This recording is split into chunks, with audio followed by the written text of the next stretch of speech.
lug nuts and take the wheel off.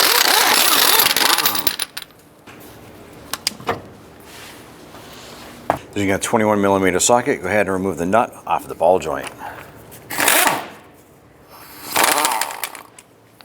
We're going to use a 24mm wrench. We want to go ahead and break this jam nut free.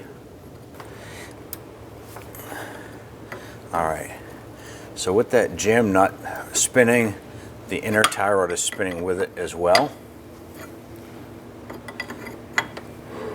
So what you want to make sure is when we remove the outer tie rod from the inner, we want to count the amount of threads that the outer threads onto the new inner tie rod so you can get a preliminary setting for an alignment. We're now going to go ahead and use a hammer and whack the knuckle a couple times here to release this ball joint or tie rod end. Might be able to tap the bottom here like so. Loosen that. You can use a pair of pliers and remove this clamp right here. Just pinch that and pull that off, work that down.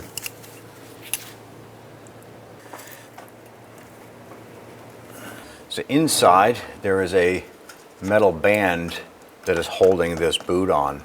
So you can use a pick, flathead screwdriver, whatever you got to do. You want to go ahead and try and get that off. It is now off. We can go ahead and grab that boot and pull that on down. It's going to give us access to the inner tie rod right here. Now what you want to do is go ahead and unthread the inner tie rod end.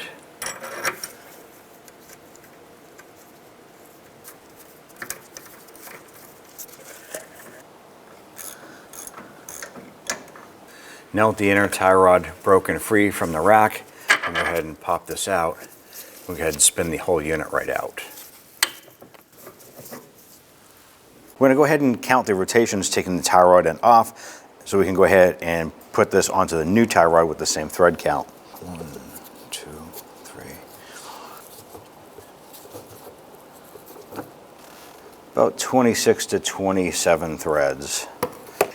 Take the new unit and thread the jam nut up. Now we're going to go ahead and remove this jam nut so we can go ahead and remove the retainer clip and the rubber boot.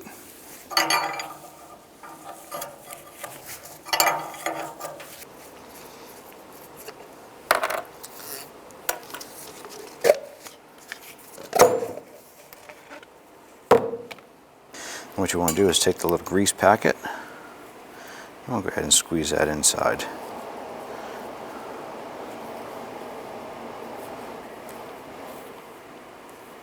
Once you have that grease in there, just kind of push that in with your finger.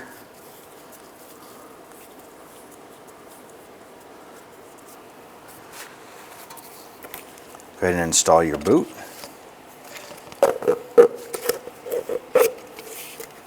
Your retainer clip. And then get that jam nut started on there.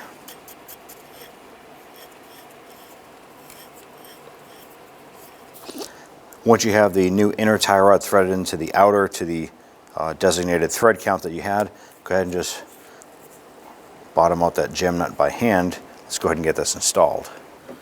All right, we did apply a little bit of grease to the threads. We're now going to go ahead and thread this in all the way.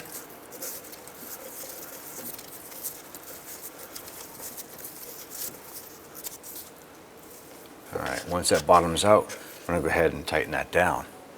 I want to snug that down. All right, we're going to go ahead and run the zip tie around here like this.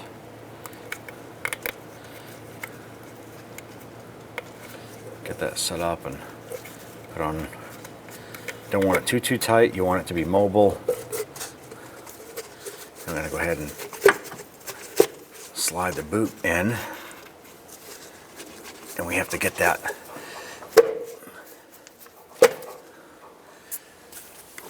boot lined up on the inside so we can go ahead and slip that over the rack again.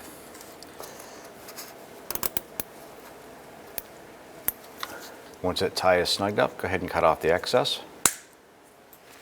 Now you want to grab your pliers and get this clip back on the boot.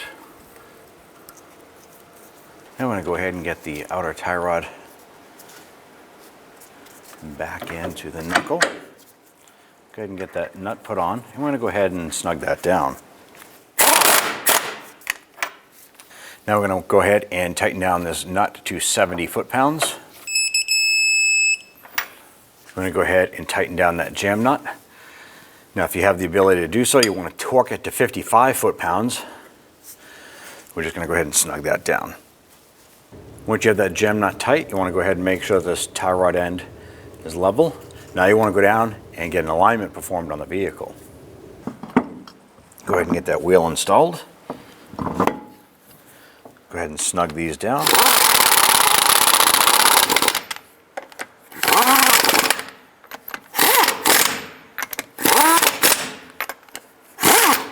Torque range is 85 foot-pounds to 115.